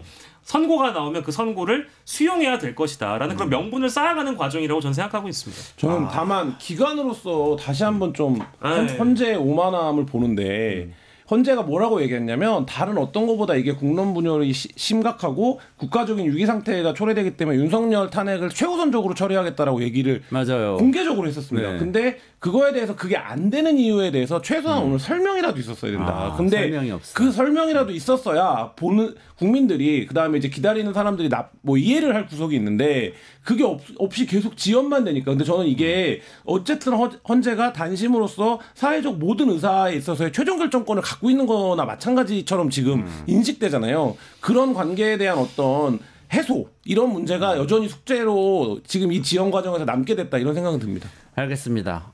우리 이 얘기가 너무 중요해가지고 시간이 혹 갔는데 사실 이게 뭐 제일 중요한 제일 중요한 일이긴 하죠. 그래도 다루지 않을 수 없는 두 번째 소식이 있어요. 두 번째 소식은 충격적인 내용이긴 합니다. 이게 이제 어제 오늘 사이에 어마어마하게 들불처럼 번지는 소식 중에 하나인데 김건희 씨가 경호처 직원을 시점은 윤석열 체포 이후입니다. 체포 이후에 질책했다라는 정황을 경찰 특별수사단이 포착했는데요. 이제 이 내용은 어디서 튀어나왔냐? 이 김성훈 경호처 차장과 이광우 경호처 본부장의 구속영장 신청 과정에서 영장 신청서에 담겨 있는 내용 중에 하나입니다. 그러니까 이거는 뭐 어떤 정황으로서 제기된 게 아니고 뭐 카더라도 아니고요. 경찰이 실제 수사 과정에서 영장 신청서에 담은 내용이기 때문에 상당히 뭐 사실과 부합하는 내용들이 들어가 있다고 봐야 될 것 같고. 총 얘기를 한 거예요 거기서? 예, 그러니까 이제 총 가지고 다니면 뭐 하냐. 그러니까 이제 즉 체포영장 집행하러 들어온 공조본을 제대로 막지 못한 부분에 대해서 영부인이라는 사람이 경호처 직원들을 질책한 거여가지고요. 권한 없는 민간인이 그런 것을 하는 것도 문제지만 사실상 이 뒤에는 이재명 대표도 쏴버리고 나도 자결하고 싶다 이런 말도 한단 말이에요. 근데 저는 그 후반부에 보도가 됐던 이재명 대표도 쏴버리고 나도 죽고 싶다라는 발언은 크게 뭐 너무 극노해서 그런 발언을 하든 말든 근데 그 앞전 발언이 경호처 직원에게 지시를 했다는 총 가지고 다니면 뭐하냐 그러려고 총을 주냐. 이게 영장에 담기게 된 배경을 보면 이런 것 같아요. 그러니까 지근거리에서 김건희 씨를 보좌하는 경호처 직원이 체포된 이후에도 어쨌든 관저경호나 이런 걸 계속 하고 있지 않습니까? 그런데 김건희 씨가 그 직원을 보고 그 직원한테 이 얘기를 한 것 같아요. 그러니까 그 직원이 이걸 상부에 보고합니다. 그러니까 이 상부는 뭐냐면 김성훈이나 이광호 본부장이 아니라 본인의 상관이겠죠. 오늘 말하자면 여사 경호에 대한 어떤 뭐 일지 이런 거를 경호처가 작성하게 되어 있거든요. 네네. 그러면 그 부분에서 이런 말을 했다라고 이게 뭔가 어디에 쓰여져 있고, 그러니까 이 김건희가 한 말에 맥락이 그렇게 해서 이제 말하자면 그 경찰의 구속영장에 담기게 된 거거든요. 근데 저는 제가 이제 김건희 여사 목소리를 그래도 많이 들어본, 제가 7시간 녹취도 다 풀고 이랬던 기자 입장에서 보면 이게 약간 음성 지원이 되는 맥락이 있어요. 아, 그래요? 네. 그러니까 이런 투의 얘기를 했을 것 같아요. 근데 이게 뭐를 뒷받침하는 거냐면 말씀하신 것처럼 그 앞서 윤석열 대통령 영장에 뭐가 적시되어 있었습니까? 윤석열이 김성훈 경호처장에게 총을 쓸 수는 없는 거냐라는 얘기를 했다라는 게 네네네. 이것도 영장에 담겨 있는데, 그때도 그냥 워낙에 지금 뭐 다른 이런 혐의들이 많으니까 유야무야 넘어갔는데 이 얘기는 뭡니까? 본인을 지키는데 총을 쏴달라고 부탁을 한 거잖아요. 그렇죠. 얘기를 한 거잖아요. 근데 이 얘기를 김건희가 이후에도 했다. 근데 이거는 뭡니까? 지금 이 담겨있는 문장의 맥락만 보면 윤석열이 했던 얘기에 그러니까 결론적인 얘기인 거잖아요. 그러니까 너 총 갖고 다니면 뭐하냐. 아, 그러네요. 이렇게 되는 거잖아요. 그러면 윤석열, 김건희 부부가 계속 이 총을 써서라도 우리를 지켜달라라는 인식을 갖고 있었다라는 게 사실 이제 확인이 되는 게 이 보도에서의 좀 포인트인 것 같고요. 그러니까 그러면 이제 이 부분에 대해서도 그럼 이거 사실 별도의 수사가 필요한 대목인데 그럼 이게 뭐랑 연결되는 겁니까? 김건희는 계엄을 언제 인지했는가? 그리고 김건희는 여기에 얼마나 관여가 되어 있는 것인가? 뭐 이런 것들이랑 연결되어 있는 부분의 어떤 단초인 것 같아요. 근데 저는 이제 그 부분에 대해서도 수사가 필요하다 이런 생각이 듭니다. 근데 언제 알았는가하고 어떻게 연결이 되죠?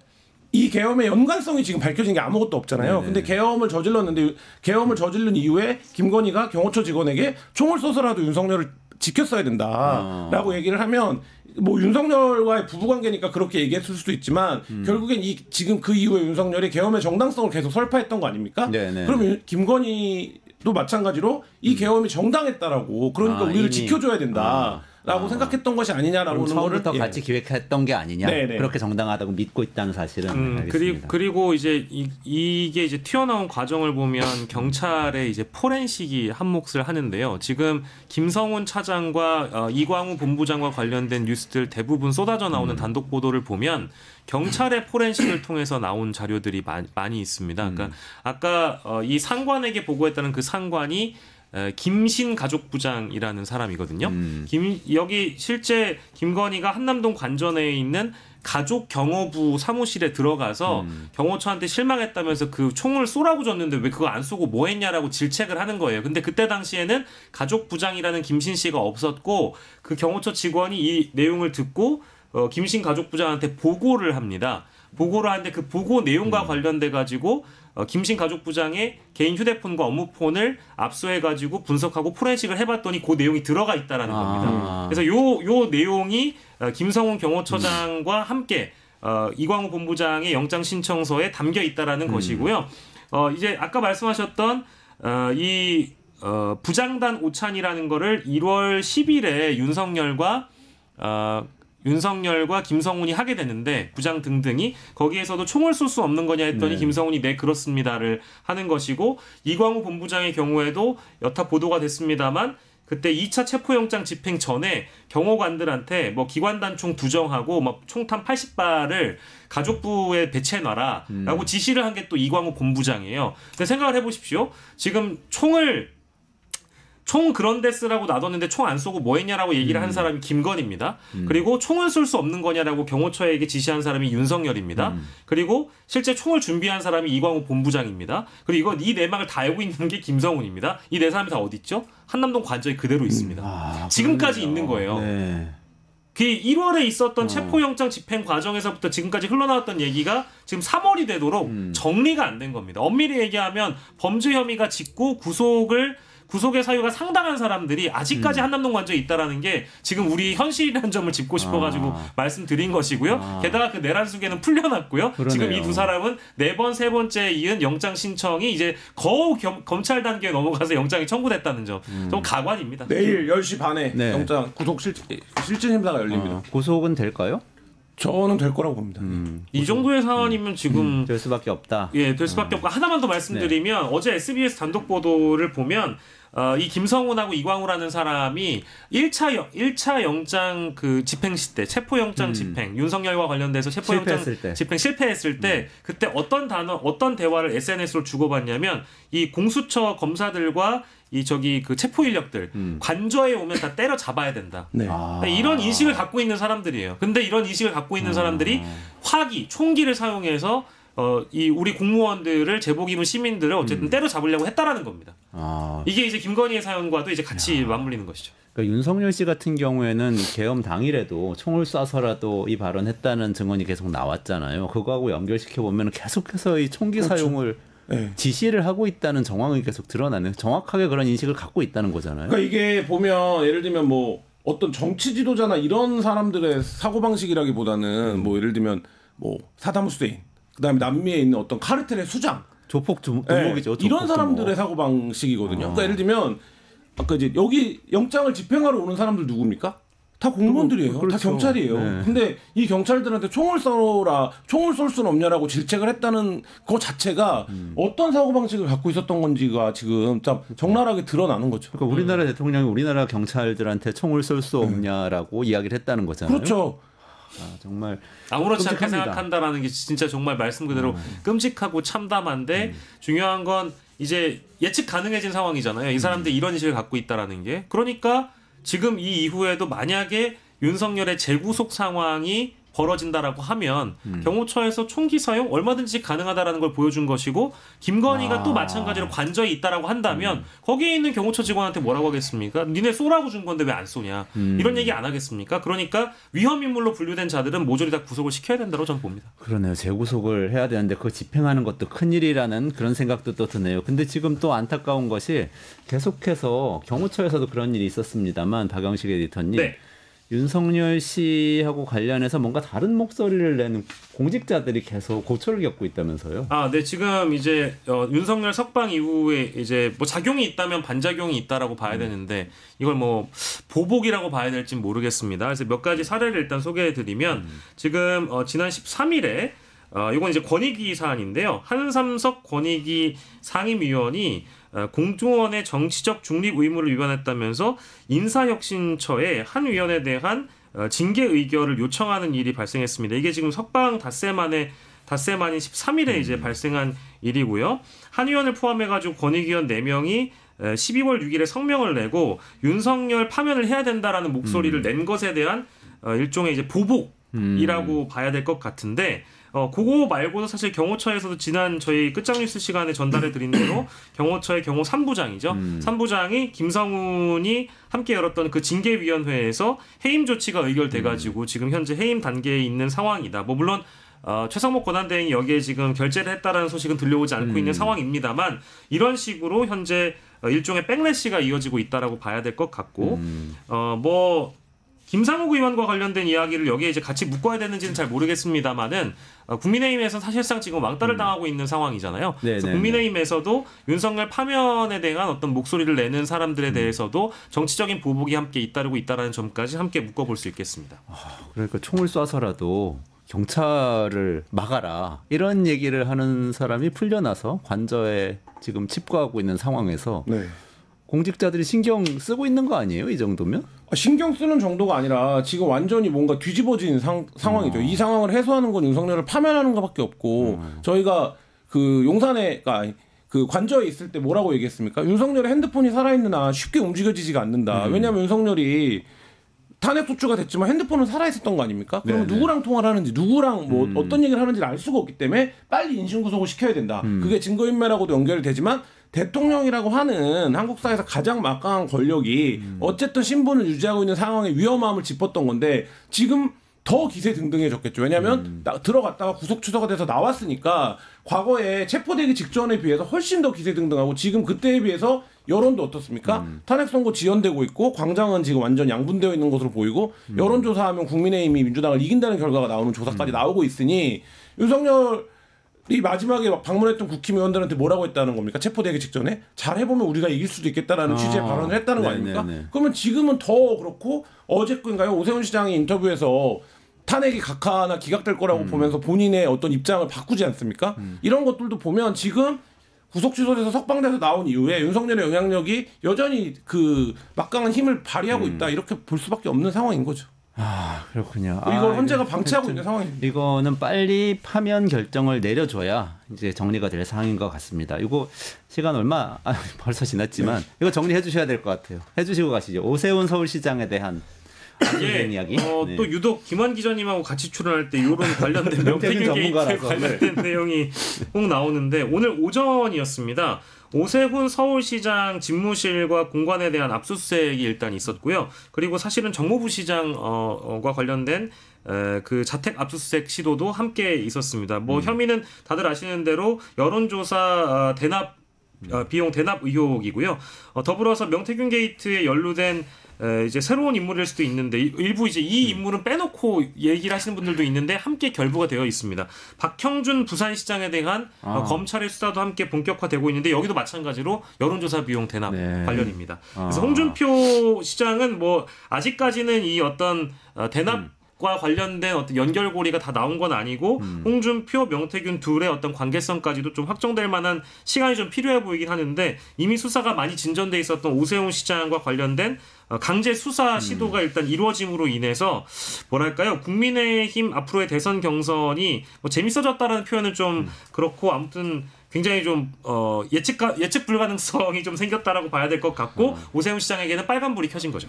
아 명태균 전문가 김환 기자님. 제가 뭐 이 방송에서도 말하고 여러 차례 얘기했지만 오세훈 시장 건은 사실 뒷단의 입증은 거의 끝나 있는 상태입니다. 왜냐하면 돈이 오고 간 거 그 돈을 준 사람이 분명하기 때문에 그러면 오세훈 시장이 그것과의 관계는 세 개밖에 없죠. 지시했거나 지시는 적극적인 행위죠. 인지했거나 그러니까 알긴 알았다. 아니면 모르는 척했다, 묵인했다. 이 세 가지거든요. 근데 지금까지는 우리는 전혀 몰랐다, 묵인해 했었는데 오늘 그러니까 검찰이 뭘 들고 나온 겁니까?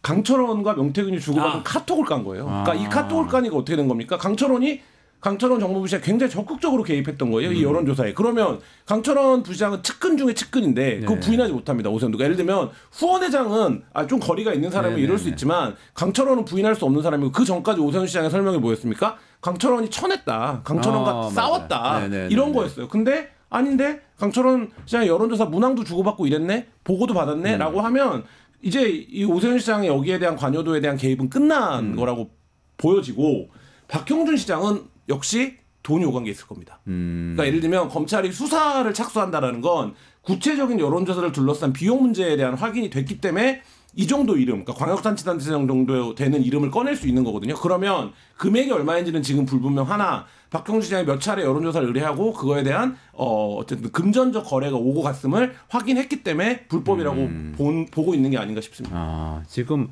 오세훈 시장은 소환되겠죠? 임박했다고 뭐 이 정도 상황이라면은 포토라인에서도 무방할 정도의 그렇죠. 상황이라고. 아니 집무실과 공간을 압수수색을 했기 때문에 다음은 소환밖에 없습니다. 소환밖에 없는 거고. 그러니까 뭐 이게 지금 전방위적인 압수수색이었습니다. 아까 얘기했던 강철원 전 정무부 시장도 압수수색을 오늘 이제 자택과 관련해 가지고 당한 거고요. 네네. 지금 현 정무부 시장인데 제 성함이 기억 안 나는데 김병민도 마찬가지로 압수수색 대상이었고요. 서울시청 그리고 오세훈 시장 뭐 자택 다 털린 거라서 아마 이제 수사가 본격화되면 글쎄요 이게 대선이 쉽지 않을 거다라는 생각이 좀 드네요. 오세훈 시장 굉장히 큰 타격 입을 수 있고 오늘 또 그 상설특검 그 김건희 상설특검 그 국회 본회의에서 통과가 됐는데 이거는 여파가 어떻게 될까요? 이게 지금 보니까 검찰이 뭔가 이게 수사 이게 최상목 권한대행 이거는 거부권 행사할 수 있는 게 아니잖아요. 상설특검이니까. 근데 임명을 지원하긴 하죠. 이거 지금 임명해야 되는구나. 지금 사실은 내란 특검도 임명을 안 하고 있는 게 이건 사실 탄핵 사유거든요. 네. 이건 사실은 뭐 한덕수도 마찬가지고 뭐 최상목도 마찬가지인데 상설특검과 관련돼서 뭐 권한대행이 형식적으로 임명권만 발휘하면 되는 것인데 전혀 안 하고 있는 거잖아요. 근데 이거 상설특검 국회에서 통과시켜 봐야 만약에 똑같은 논리로 안 하면 뭐 강제할 수 있는 방법이 사실 없죠. 네. 그러면 일단 명태균 씨 수사권은 일단 오세훈 시장한테 굉장히 큰 타격이 가는 데까지는 갈 거고 박형준 시장도 상당한 이제 수사가 진척되고 있는 것으로 보인다. 여기까지 말씀 주신 거네요.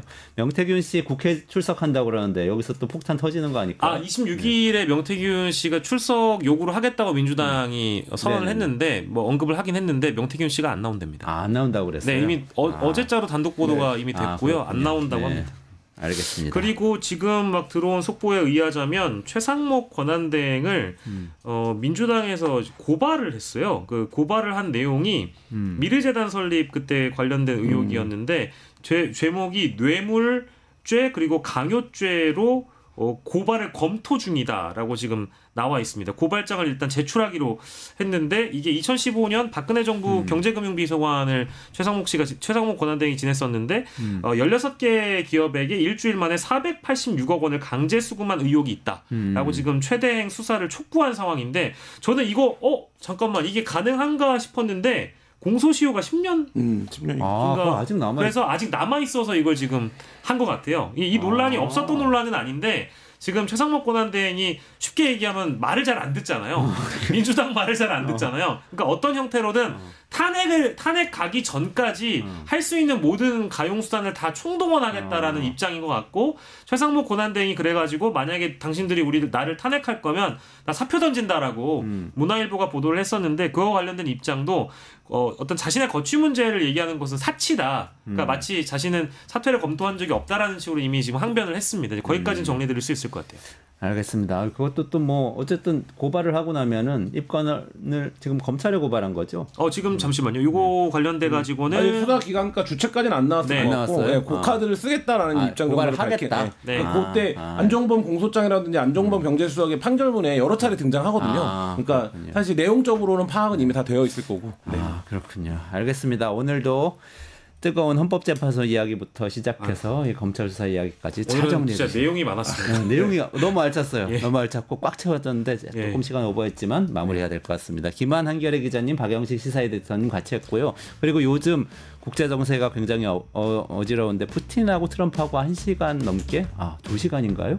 오래 통화를 해서 우크라이나 문제 풀면서 지금 또 새로운 파장이 일고 있다고 하는데 최승병 박사하고 같이 이 이야기 바로 이어서 끝내주는 경제에서 진행하겠습니다. 끝까지 시청해 주시고요. 김한 기자님, 박영식 에디터님 여기서 인사드리도록 하겠습니다. 고맙습니다. 네, 감사합니다.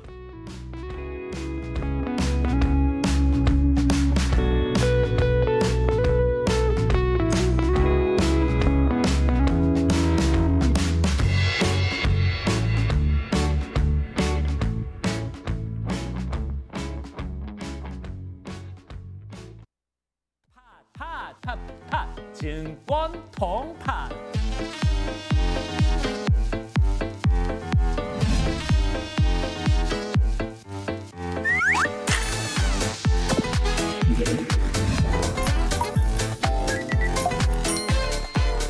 매일 낮 12시에 많은 참여 바랍니다. 사용자 중심의 뉴스포털 플랫폼 뉴스통. 자신만의 가치와 색이 담긴 글을 작성하고 가치를 인정받으세요. 사용자 중심의 뉴스포털 플랫폼 뉴스통에서 뉴스북 뉴스라인의 필진이 되어보세요. 자유롭게 생각을 표현하세요. 작성 키워드를 지급해드립니다. 내가 작성한 글이 언론사 기사처럼 뉴스포털에도 노출. 초창기 활동 지원금까지. 지금 바로 뉴스통의 필진이 되어보세요. 당신의 이야기가 세상을 움직입니다.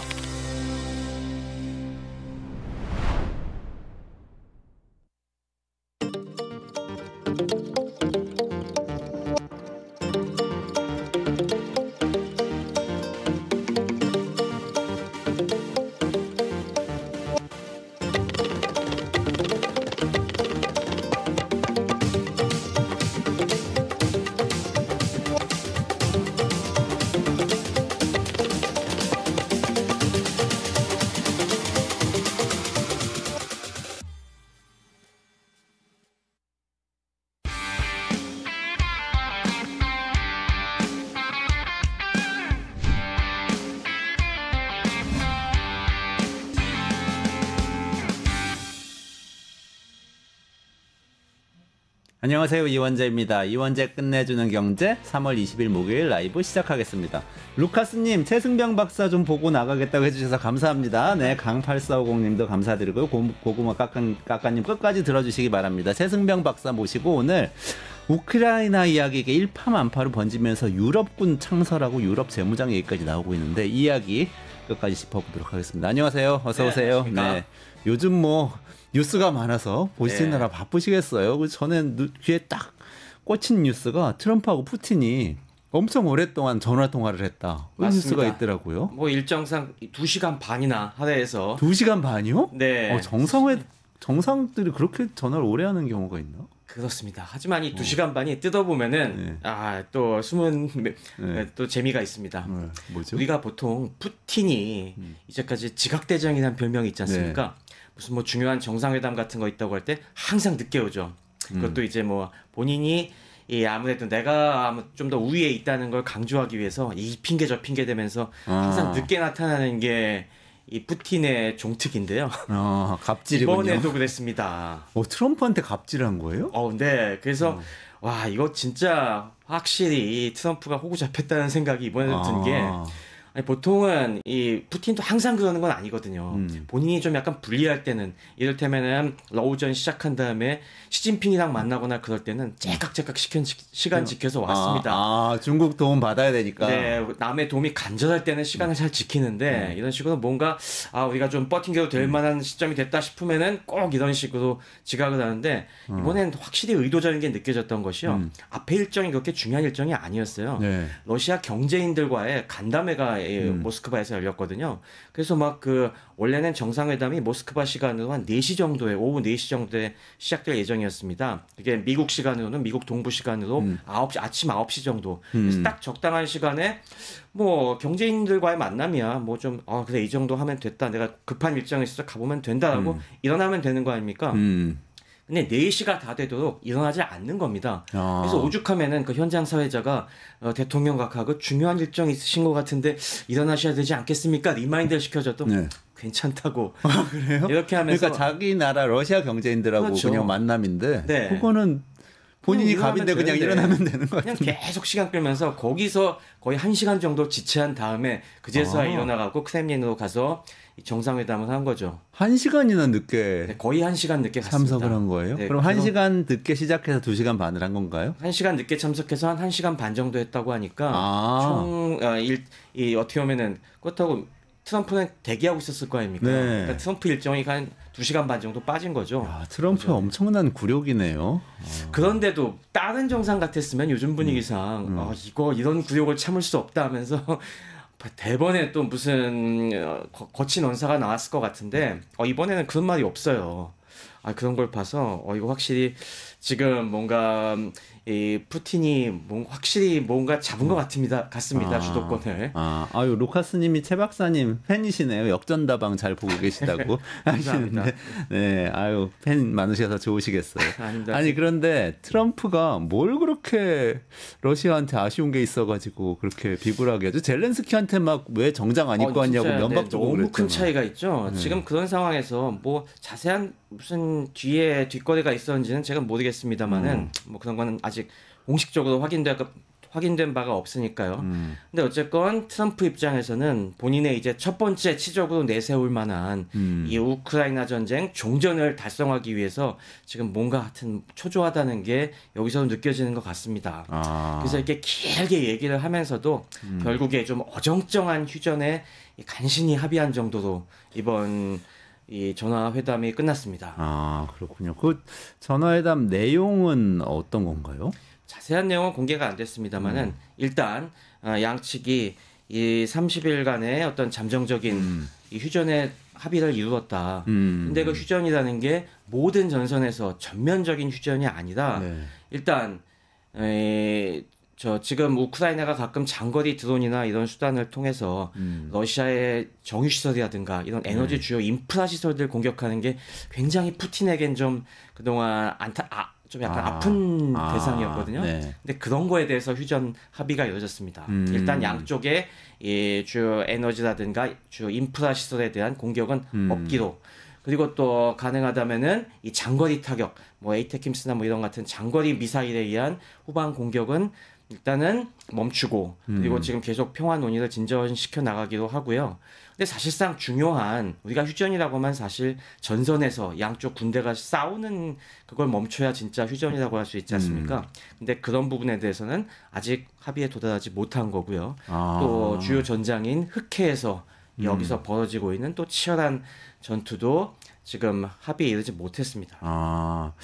지금 그 이번 통화에서 푸틴이 네. 서방이 우크라이나 더 이상 지원하면 안 된다 그런 얘기를 또 했다고 하던데. 그렇습니다. 그것도 왜 사실이에요? 합의가 여기까지밖에 못 나갔느냐라는 부분에서 지금 푸틴이 요구하는 게 계속 많습니다. 푸틴이 우리가 완전한 평화를 이루기 위해서는 지금 뭐 우크라이나만 안전보장하는 게 아니라 우리 러시아에 대한 안전보장도 확실하게 해라. 그런 의미에서 이 서방이 우크라이나에 대한 지원을 갖다가 확실히 끊어라. 다 뭐 손 놓자. 확실하게 이 부분에 대해서 합의를 해줘야만 우리도 종전 프로세스로 갈 수 있겠다. 이렇게 지금 계속 주장하고 있다고 하죠. 근데 사실은 그 트럼프 행정부는 우크라이나에서는 어떻게든 자꾸 발을 빼려고 하는 느낌이고, 네. 근데 유럽은 또 계속 좀 적극적으로 뭐 자기네 러시아가 사실 가까이에 있기 때문에 위협을 느껴서 그럴 수도 있겠습니다만 적극적으로 좀 반러시아를 외치는 분위기였잖아요. 네. 근데 이번 회담에 대한 반응은 유럽 쪽은 어때요? 이번 회담에 대해서도 뭐 일단 우크라이나 쪽에서는 당사자 쪽에서는 그동안 트럼프 쪽에서 워낙 주의를 많이 줬기 때문에 일단은 뭐 받아들이겠다. 이 정도 조건이라도 일단은 받아들이겠다라고 하지만은 일단 우크라이나 입장에서는 상당히 속이 타는 입장입니다. 사실 우크라이나 입장에서는 지금 전선에서의 휴전이 굉장히 아쉬운 상황이거든요. 요즘 계속 뉴스에 나왔지만은 이제 북한군과 연합한 러시아군이 최근에 거의 쿠르스크 전선에서 거의 지금 우크라이나군을 밀어낸 상태입니다. 지금 보급로가 계속 공격받는 영상들이 나와서 많은 사람들의 충격을 줬죠. 지금 뭐 그동안 드론전이 한창이었는데 러시아가 지금 광섬유 그러니까 기존에 이 드론들은 주로 무선 통신으로 이 리모트 컨트롤을 하는 그런 드론이었다면은 지금 러시아가 그거는 이제 전파방해, 재밍에 취약하기 때문에 이젠 유선 조종 드론을 지금 많이 투입하고 있습니다. 광섬유 케이블로 지원되는 게. 근데 이게 지금 굉장히 기존의 재밍 수단으로 통하지가 않기 때문에 우크라이나군이 굉장히 지금 곤경을 겪고 있습니다. 그래서 지금 계속 병력이 빠져나오고 있는데 지금 쉽지가 않은 상황입니다. 그게 무슨 차이인가요? 유선과 무선이라는 게? 무선 조종은 말 그대로 이제 전파를 이용을 해서 네네네. 우리가 전파 송신기를 이용을 해서 선 없이 이제 조종을 하는 것이고요. 그러면 전파 차단을 하면 그렇죠. 각종 전파 가동이 안 방해 되는. 수단이 있습니다. 네. 같은 주파수의 전파로 이 다른 시그널을 쏘면은 그 조종 시그널이 제대로 안 가지 않습니까? 네. 그래서 이게 그냥 떨어지거나 뭐 무력화되기 쉬운데 그걸 재밍이라고 하는 것이고. 그렇죠. 그걸 재밍이라고 하는데 근데 유선은 그러면 유선은 어떤 거기다 거죠? 진짜 선을 달아갖고 조종해주는 조종사와 이 드론 사이에 진짜 선이 연결돼 있습니다. 선이 연결돼 있는 거예요, 실제로. 네. 그럼 아주 멀리는 못 가잖아요. 이제까지는 그런 줄 알았는데 지금 이 기술이 발전해갖고 거의 20km까지 침투할 수가 있습니다. 어마어마하게 긴 선을 매달고 20km짜리 가는데 선을 달고요. 그런데도 중간에 안 끊어지는 이 정도가 됐다는 겁니다. 요즘 광섬유도 굉장히 가늘게 만들거든요. 그럼 그 전에는 드론 방어 수단이 재밍, 전파 방해로 됐는데 지금은 그게 안 돼 버리는 제대로 거네요. 안 되는 거죠. 직접 쏴서 격추시켜야 되는데 이게 쉽지가 않거든요. 너무 작아서. 그렇군요. 그래서 그 무기들을 선택적으로 쓰면서 같이 지금 북한의 또 정예 부대들 더 정예화된 이제 특수부대들이 투입되고 있다고 지금 얘기가 나오고 있는데 이게 같이 공동 작전을 하니까 지금 우크라이나군이 굉장히 고전을 하고 있습니다. 그런 상황에서 우크라이나 입장에서는 어쨌건 러시아의 공격을 조금 지금 막아서 한숨을 돌리는 게 중요하다 보니까 어쨌건 이걸 지푸라기라도 잡는 심정으로 받아들이고 있는 상황이고요. 그런 다음에 지금 이 상황에 대해서 유럽이 굉장히 경각심을 갖고 있죠. 유럽은 지금 아무래도 트럼프가 최근에 계속 유럽을 무시하는 발언을 해오고 있지 않습니까? 뭐 많이 들으셨다시피 자유의 신상 갖고도 뭐 한바탕 설전이 벌어지고 하면서 지금 유럽 연합 내에서는 이 자주 안보론이 나오고 있죠. 자강론이 나오고 있으면서 지금 유럽 그러니까 20일 오늘이죠. 그러니까 근데 몇 시간 뒤에 브뤼셀에서 또 유럽연합 이사회 그 정상회담이 열리는데 그거 이전에 어제 지금 그래서 유럽 재무장론에 대한 이 초안이 나왔습니다. 그래서 앞으로는 우리가 나토 체제하에서 미국의 상당 부분 의존해 왔던 걸 빨리 지금 탈피해서 우리 유럽 스스로가 무장 상태를 다시 확보할 수 있는 이런 프로그램을 가동해야 된다. 그래서 지금 약 8천억 유로를 동원하기로 했습니다. 8천억 유로. 2030년까지 거의 50년까지 이게 한 1,300조 가까이 되죠. 1,300조 원. 네, 1,300조 원 정도를 투입을 해갖고 각종 이제 인프라, 무기 이런 거 체계를 다시 강화하고 병력도 좀 더 확보하고 그 중에서 한 6,500억 유로 정도는 이 지금 각국이 지금 유럽에서 재정 적자 한도를 갖다가 두고 있는데 이걸 국방비에 대해서는 풀어줄 테니까 그걸 갖고 자체 이제 조달을 하고 그래서 이 앞으로 재정 적자 지금 규모를 갖다가 GDP 1.5% 정도로 이제 제한을 하고 있는데 그걸 풀어주는 방향으로 하고 있고 나머지 한 1,500억 유로 정도를 갖다가 공동 기금을 만들어서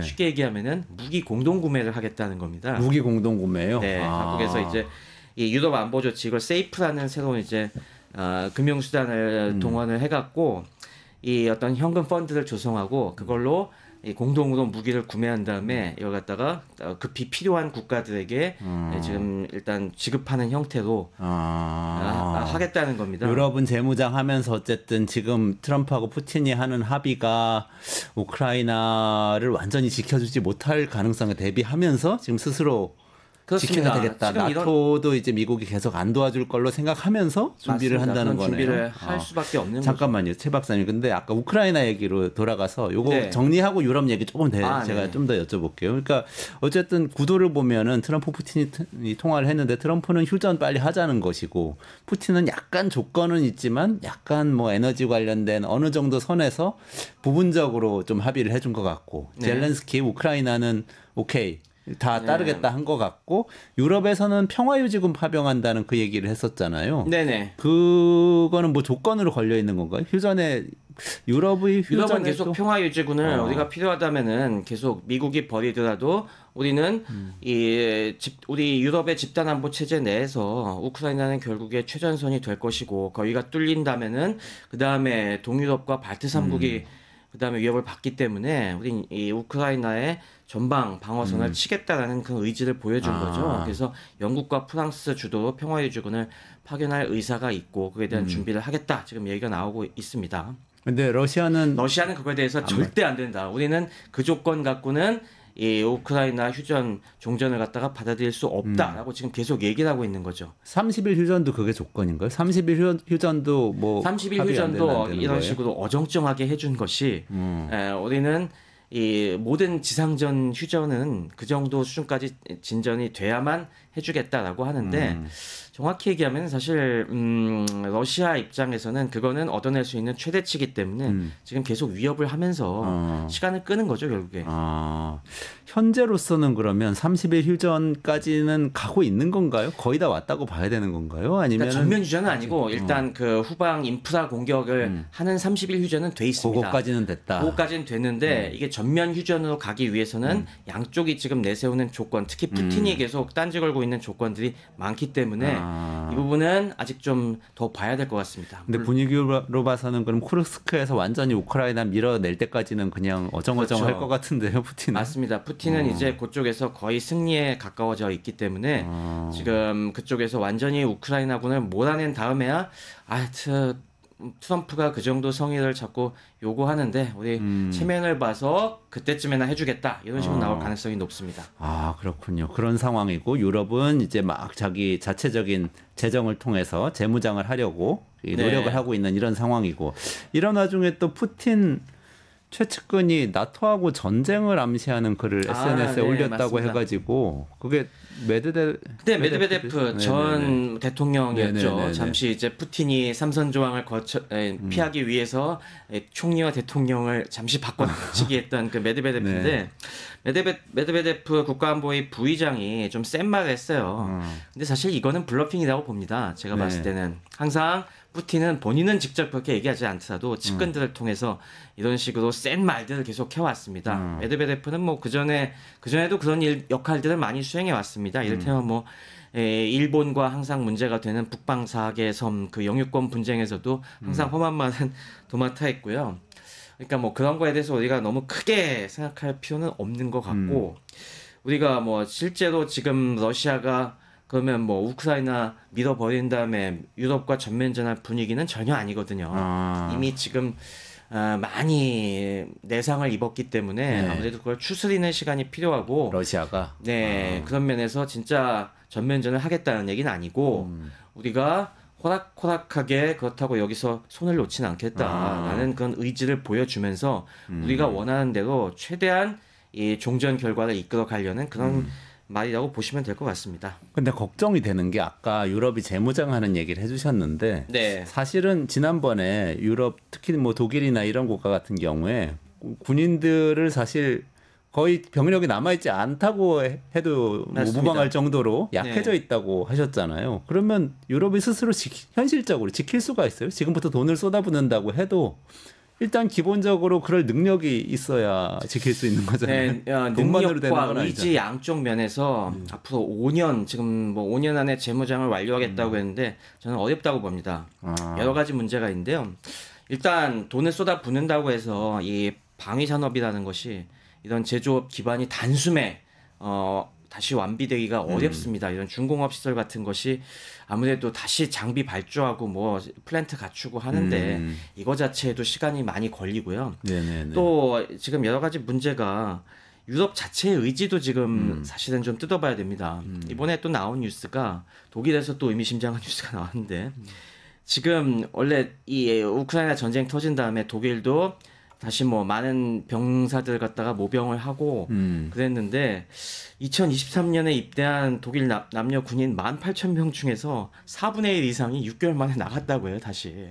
그러니까 분위기 봐서 군대 가볼까라고 가봤는데 이건 나한테 영 안 맞네 하면서 오히려 빠져나가갖고 네. 그 전보다 병력이 더 줄었다고 해요, 오히려. 그러니까 지금 그리고 양심적 병역 거부 숫자도 굉장히 늘어나고 있고, 그러니까 점점 여론조사를 해보면은 지금 뭐 재무장하겠다고 하는데 솔직히 러시아가 뭐가 위협인지 모르겠다. 내가 지금 당장 우리 독일이 침공받을 위협이 있는 것도 아니고, 그러니까 뭐 나는 사실 이 군대 조건이 유럽도 마찬가지로 별로 이렇게 좋지는 않거든요. 다른 민간 직종에 비해서 별로 뭐 크게 혜택도 없는 것 같고 이렇게 비상 걸리면 워라밸도 챙기기 힘든데 내가 뭐 그렇게 애써서 국가를 지키기 위해서 뭐 헌신한다는 게 내키지 않는다. 다 이런 분위기라고 해요. 네.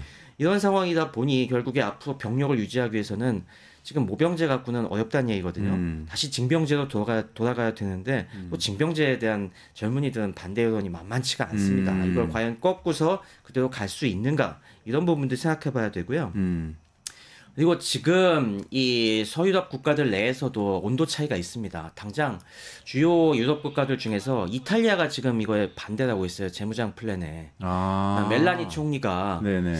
지금 이 재무장 계획이 발표한 다음에 이탈리아는 이거에 반대한다. 우리가 아무리 지금 트럼프가 밉다고 하더라도 미국과 척지고서 유럽 스스로 안보를 책임진다는 게 현실적으로 불가능하다. 그래도 트럼프를 잘 구슬려서 같이 가는 게 맞다. 이런 식으로 얘기를 하고 있습니다. 이게 되게 남유럽 국가들이 그런 상황이에요. 그러니까 어떻게 보면은 러시아와 가까운 동유럽 발트 3국 그리고 옛날에 침략을 당했던 국가들이 제일 민감하게 반응하고 있고 거기서 멀어지면 멀어질수록 다들 다시 여기 돈을 많이 쓴다고 그리고 다시 군대 가야 된다고 왜 떨떠름하게 생각하는 겁니다. 그러니까 이게 실질적으로 앞으로 시간이 지나면은 제대로 이게 지켜질지는 솔직히 미지수입니다. 근데 EU에 예를 들어서 뭐 러시아하고 국경이 먼 프랑스 사람들이나 이런 사람들은 그렇게 생각할 수도 있는데 발트 3국이나 폴란드 같은 국가에서는 국민들이 느낌이 다르겠죠. 네. 그렇습니다. 그래서 뭐 3일 전인가 나온 뉴스가 지금 폴란드와 발트 3국이 이 대인지뢰 금지 조약, 이게 오타와 조약인데 이걸 탈퇴하겠다고 선언을 했습니다. 그럼 어떻게 된 거예요? 지뢰를 묻을 수도 있다? 그렇죠. 이런 얘기인가요? 우린 대인지뢰 사용해서 국제적 제약을 받지 않겠다. 우리나라 같은 경우는 대인지뢰 조약엔 가입 안 했거든요. 네. 당연히 휴전선에 대인지뢰 굉장히 많이 쓰고 있으니까. 네.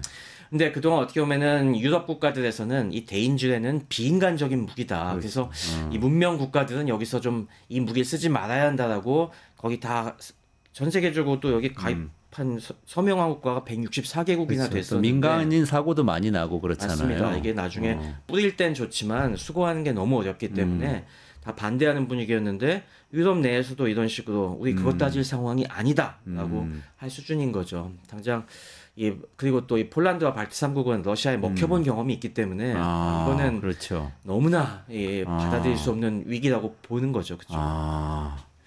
그러면 그 사실은 또 남의 나라 전쟁하는 거 가지고 이러면 좀 비인도적인 느낌도 들긴 들지만 우리나라에서는 또 유럽이 미국이 나토를 버리고 그럼 유럽이 재무장할 거니까 K 방산이 또 우리 폴란드에 수출도 많이 하고 그랬는데 또 다른 나라가 수출할 수 있지 않겠냐 이런 기대도 또 시장에 있고 그랬어요. 맞습니다. 뭐 그 기대가 지금 아직 상당히 많죠. 근데 이거에 대해서는 항상 저희가 조심스럽게 접근해야 된다고 생각합니다.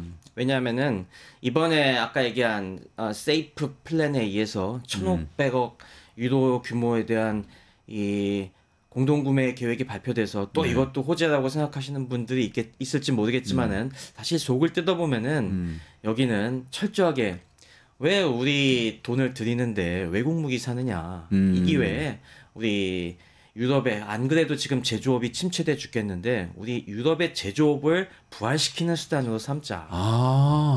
그러니까 지금 거의 다 역내에서 조달한다는 게 기본 원칙입니다. 지금 뭐 안 그래도 뭐 폭스바겐 공장 점점 문 닫고 있다고 하니까 독일에 이제 전차 만드는 라인메탈이나 그런 회사에서 그거 그러면은 우리가 쓰면 되겠네 이런 식으로 얘기 나오는 것처럼 지금 이 돈은 이게 뭐 이것도 몇백 조나 되는 돈이지만은 이 돈 중에서 과연 우리나라가 차지할 수 있는 좀 그래도 떡고물이라도 챙길 수 있는 부분이 얼마나 될까라는 부분에서는 좀 회의적입니다.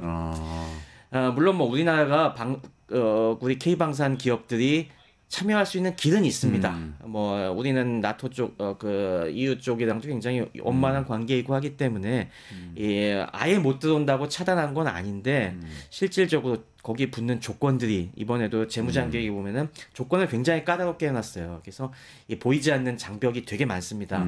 그래서 우리가 뭐 쉽게 무기를 팔 수 있는 상황은 아니고 다만 이 약간의 가능성은 있는 게 우리가 지금 뭐 K2나 K2 전차라든가 K9 자주포 수출하면서 결국에 동유럽 국가들은 좀 사정이 다르거든요. 아까 얘기한 폴란드 같은 경우들은 그런 서유럽 국가들의 견제에도 불구하고 우리 무기를 선택한 것이 빨리 조달할 수 있기 때문에 우리는 납기가 빠르기 때문에 그걸 선택했는데 그것과 함께 지금 앞으로 이제 공동 생산 체제를 만들려는 그런 협의도 진행되고 있습니다. 그러니까 우리 K2 전차 같은 경우에도 보면은 우리나라에 생산해서 사실 이 유럽에 납품하겠다고 하면은 갖가지 견제 수단 때문에 어렵습니다. 근데 만약에 폴란드와 합작 생산을 통해서 결국에 메이드 인 폴란드 딱지를 달고 수출을 하면은 그렇게 조달하면은 그래도 그걸 우회할 수 있는 가능성이 많다는 거죠. 그러니까 이게 어차피 무기라는 것이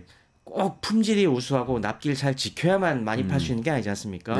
지금 여기서 볼 수 있다시피 굉장히 정치적인 상품이 바로 이 무기이기 때문에 결국에 이 부분에 있어서도 앞으로 우리가 빨리 이제 우리나라 정치를 정상화시키고 외교 역량을 발휘해서 또 이제 그런 동유럽의 우리 무기를 사준 그런 국가들과의 앞으로 파트너십이 어떻게 작동하느냐가 그중에 우리가 얼마나 차지해 올 수 있을지 그걸 좌우할 것 같습니다.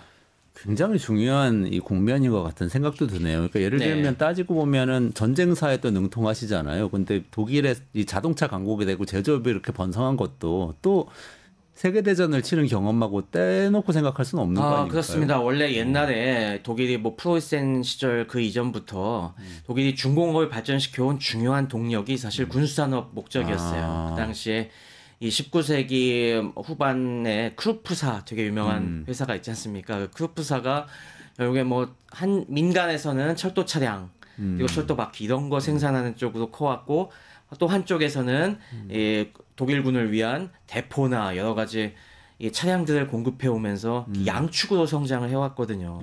그 모델이 한동안 이제 많이 한쪽이 침체되어 왔는데 독일 입장에서 역사적으로 보더라도 다시 그 모델을 우리가 살려볼까라는 생각을 안 할 수가 없을 거예요. 그렇군요.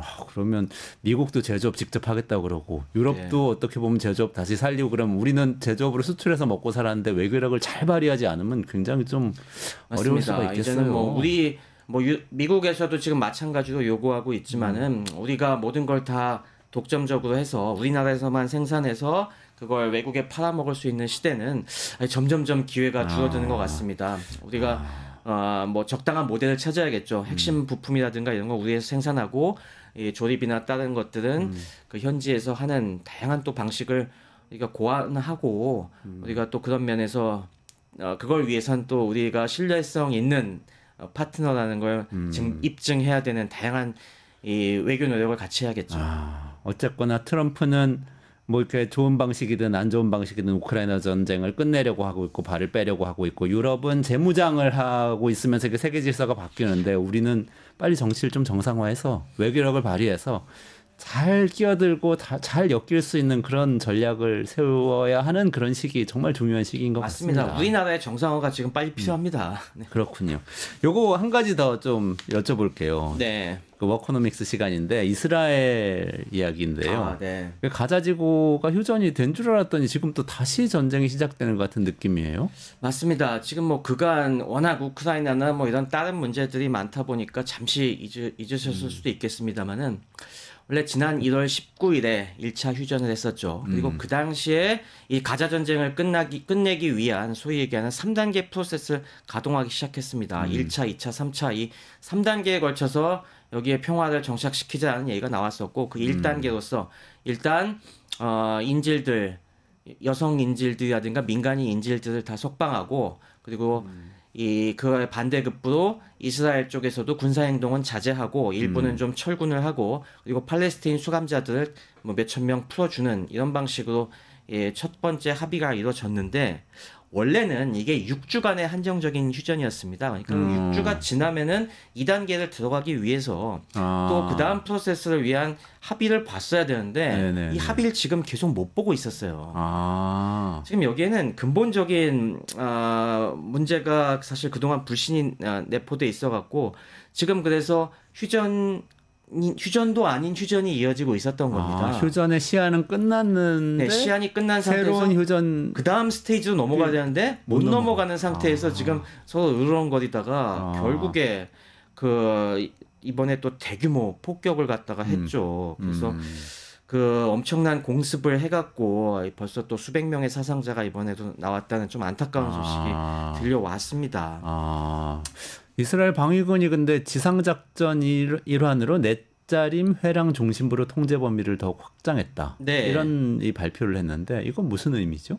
넷자림 회랑이라는 곳이 이 가자지구가 이렇게 해안을 따라서 길게 있지 않습니까? 네. 그럼 그 딱 병목에 해당하는 부분입니다. 그 중간을 갖다가 이 끊는 거기 국경에서부터 네네. 바다까지 있는 이 통로를 얘기하는데 혹시 저 지도가 있나요? 지도 있으면 보여주시면 좋을 것 같은데. 이게 가자지구의 가장 큰 도시는 이 제일 북쪽에 있는 가자시티지 않습니까?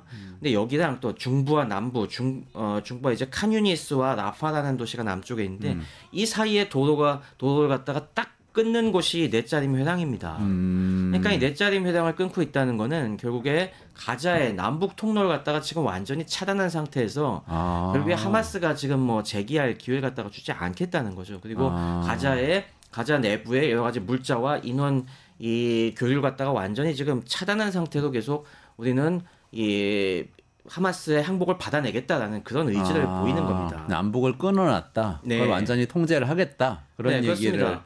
원래 이 거군요. 지금 정상적이라면 갔어야 될 2단계 휴전의 그 조건 중에 하나가 가자지구에서의 이스라엘군 완전 철군이었거든요. 네네네. 근데 지금 이걸 이행할 생각이 전혀 없다는 겁니다. 자, 근데 그러면은 왜 지금 이스라엘이 이런 요구를 하고 있느냐라는 부분을 우리가 생각해봐야 될 텐데요. 지금 이스라엘에서 원래 2단계로 지금 2단계로 진입하기 위해서는 아무래도 이스라엘에서 제일 핵심적으로 요구하고 있는 거는 남아있는 인질의 전원 석방입니다. 네. 지금 한 59명 정도가 남아있을 걸로 예상이 되고 있습니다. 근데 그 중에서 이게 다 생존해 있는 건 아니고 32명 정도는 지금 죽었을 걸로 예상이 되고 있는데요. 지금 이스라엘이 1차적으로 요구하고 있는 거는 이 59명 생존자와 시신까지 다 내놔라. 그래야 우리 그 다음으로 넘어가겠다. 근데 그것뿐만이 아니라 지금 네타냐후는 추가적으로 요구하고 있는 게 있죠. 뭐냐면은 우리의 목적은 이것을 계기로 해서 하마스를 완전히 지금 가자 지구에 지금 집권하고 있는 거에서 끌어내리고 완전히 무력화시키겠다. 다시는 이스라엘을 공격하지 못하게 각종 무장 위험을 이것까지 제거해 버리겠다는 게 지금 네타냐후의 요구거든요. 근데 이거에 있어서 하마스가 지금 기를 쓰고 반대하고 있습니다. 하마스는 아니 우리가 뭐 평화를 정착하는데 평화를 정착하면 됐지 왜 우리한테 이래라 저래라 하는 거냐. 우린 그것까지는 못 내주겠다라고 지금 좀 버티고 있는 거죠. 그래서 이게 트럼프가 사실 지난 3월 초에 지금 2단계 넘어가기 쉽지 않으니까 그럼 1.5단계로 잠정 1단계를 휴전을 연장하는 조건을 하나 더 내세웠어요. 지금 59명 다 내주는 게 좀 그러면은 일단 반이라도 내놔라 인지를. 그리고 그 정도에서 어느 정도 합의 보자라고 해서 네타냐후는 오케이 했는데 이것도 네타냐후에 굉장히 유리한 조건이고 하마스 입장에서는 우리에게 지금 안전 보장이 전혀 안 돼 있는 상황이다. 뭘 믿고 인지를 더 내놓으라는 거냐라고 지금 거부하는 바람에 지금 이걸 핑계로 계속 네타냐후가 공격하는 겁니다. 지금 넷자림 그 회랑 저기 나오네요. 저렇게 중간을 딱 끊었다는 거죠. 네, 가자지구에 저기에 지금 쫙 막아놓고. 맞습니다. 저기에 딱 이스라엘군이 자리 잡고 있으면서 지금 쉽게 얘기해서 가자지구에 목줄을 쥐고 우리 여기 놓지 않겠다. 빨리 인질 다 내놔라고 하고 있는 겁니다.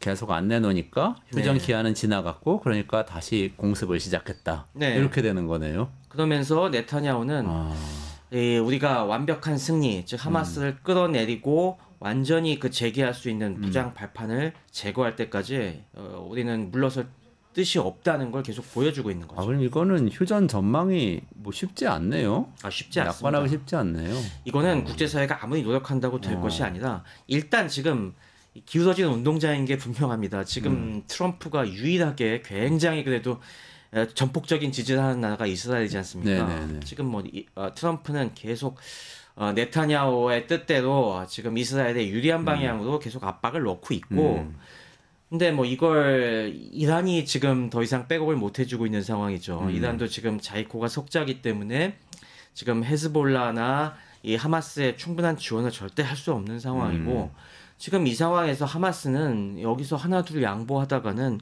진짜 네타냐후 노리는 대로 우리 완전히 몰락하게 생겼다는 위기감에 쌓여 있습니다. 그러니까 이건 하마스의 장기적인 생존을 위해서 절대 받아들일 수 없는 이런 조건들인 거죠. 그리고 네타냐후는 처음부터 여기에 대해서 뜻을 굽힐 이유가 없는 것이 저희가 만약에 이게 어정쩡한 평화가 찾아오면은 네타냐후는 반드시 실각이 되고 그다음 이스라엘 내에서 그동안의 실패에 대한 책임을 추궁당할 것이기 때문에 절대로 웬만한 어정쩡한 끝은 용납할 이유가 없습니다. 이런 국내 정치 문제가 양쪽에다 걸려 있어서 앞으로도 가자지구의 원만한 휴전과 종전은 어려울 것 같습니다.